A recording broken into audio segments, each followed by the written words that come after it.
নমস্কার। আমাদের রাজ্যে একটা অন্যরকম ঘটনা ঘটেছে গতকালকে। এবার রাজ্য পুলিশের বিরুদ্ধে মামলা দায়ের, বিজেপি নেতাকে গ্রেপ্তার করায় রাজ্য পুলিশের এসআইয়ের বিরুদ্ধে মামলা দায়ের আদালতে। কি ঘটনা শুনবেন। একটা রুলস রয়েছে ভারতে, একটা সাংবিধানিক নিয়ম রয়েছে যে একজন এমপিকে গ্রেপ্তার করতে গেলে লোকসভার যে স্পিকার তাকে প্রথমে জানাতে হবে যে অমুক কারণে আমি তাকে গ্রেপ্তার করতে চাইছি। সে পারমিশন দেবে, তারপর একজন এমপিকে গ্রেপ্তার করা যাবে। সে বিজেপির এমপি হোক বা কংগ্রেসের এমপি হোক বা তৃণমূল কংগ্রেসের এমপি হোক বা আম আদমি পার্টির এমপি হোক বা যে কোনো দলের এমপি হোক, একজন এমপিকে গ্রেপ্তার করতে গেলে লোকসভার স্পিকারকে প্রথমে জানাতে হবে। তারপর যে কোনো পুলিশ, সিবিআই তদন্তকারী অফিসার তাকে গ্রেপ্তার করতে পারবে। এমনি এমনি গ্রেপ্তার করতে পারবে না। একজন এমপিকে গ্রেপ্তার করা অতটা সহজ নয়, ওই 4-5 দিন লেগে যায় একজন এমপিকে গ্রেপ্তার করতে গেলে। কিন্তু আমাদের রাজ্যে এমন একটা ঘটনা ঘটেছে, লোকসভার স্পিকারকে না জানিয়ে, তার অনুমতি না নিয়ে রাজ্য পুলিশের একজন এসআই আমাদের রাজ্যে বিজেপির একজন এমপিকে, অর্থাৎ মেম্বার অফ পার্লামেন্ট, একজন জেতা এমপিকে গ্রেপ্তার করেছে। বর্তমানের যে এমপি তাকে গ্রেপ্তার করেছে রাজ্য পুলিশের একজন এসআই। তার বিরুদ্ধে এবার কলকাতা হাইকোর্টে বা আদালতে মামলা দায়ের। সম্ভবত এই মামলাটি গড়িয়ে যাবে সুপ্রিম কোর্টে। এবার বিশাল বড় ধাক্কা রাজ্য পুলিশের, বিশাল বড় ধাক্কা। এই ধাক্কা সামলাতে পারবে না রাজ্য পুলিশ বা মমতা ব্যানার্জি। ঘটনা শুনবেন। কসবা লো কলেজে যেভাবে মেয়েটিকে ধর্ষণ করা হয়েছে, আমি সেই বর্ণনায় যাচ্ছি না। এই ঘটনার প্রতিবাদে কলকাতার বিভিন্ন জায়গায়, একটি থানার সামনে বা থানার পাশে এবং কলকাতার একটা জায়গাতে আন্দোলন প্রদর্শন করছিলেন বিজেপির কিছু নেতা এবং বিজেপির যারা সমর্থক রয়েছে এবং সাধারণ বাসিন্দা, কলকাতার সাধারণ বাসিন্দা।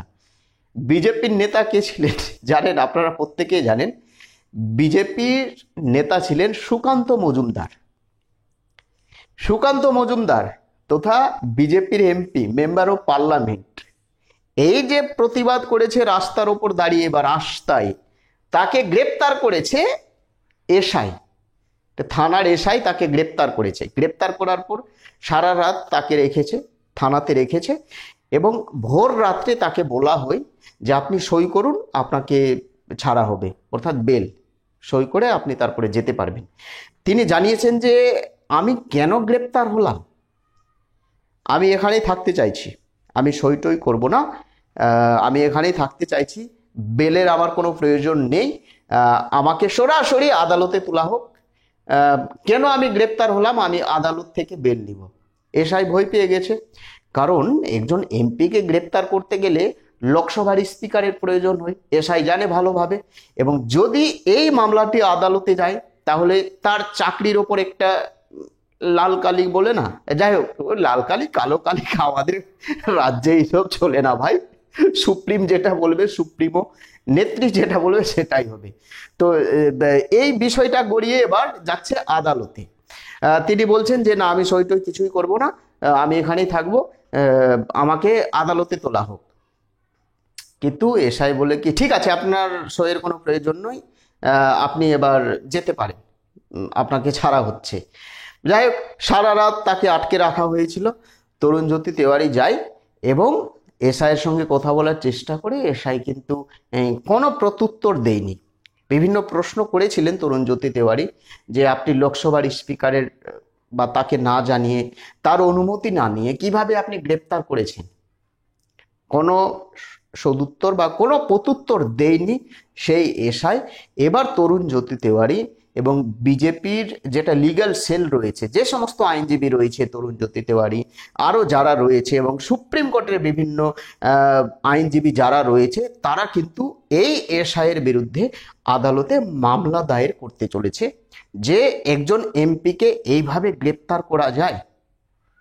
কোন নিয়মে আমাদের রাজ্য সরকারের পুলিশ চলছে, কোন নিয়মে, কার নির্দেশে, কোন নির্দেশিকায়, কোন রুলসে।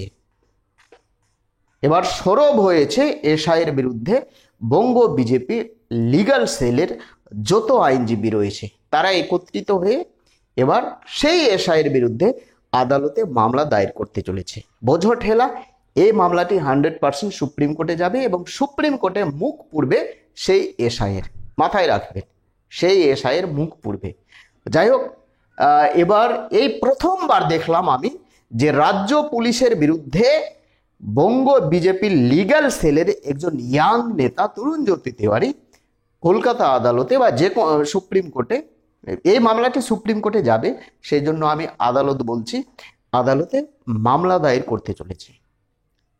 আপনারা কমেন্ট করে জানাবেন তো, একজন এমপিকে এমনি গ্রেপ্তার করা যায়? যারা আইনি বিষয় বোঝে আপনারা কমেন্ট করে জানাবেন আমার ভিডিওর নিচে। প্রত্যেকে ভালো থাকবেন। একটা খবর আপনাদেরকে দিয়ে রাখি, কালকেই আমি বলেছিলাম, অর্থাৎ গতকালকেই, যে বঙ্গ বিজেপির নতুন সভাপতি হচ্ছে শ্রমিক ভট্টাচার্য। শ্রমিক ভট্টাচার্য আজকে অ্যানাউন্স করা হয়েছে যে শ্রমিক ভট্টাচার্য হচ্ছেন বঙ্গ বিজেপির নতুন সভাপতি। প্রত্যেকে ভালো থাকবেন। নতুন হয়ে থাকলে চ্যানেলটিকে সাবস্ক্রাইব করে দেবেন। জয় হিন্দ।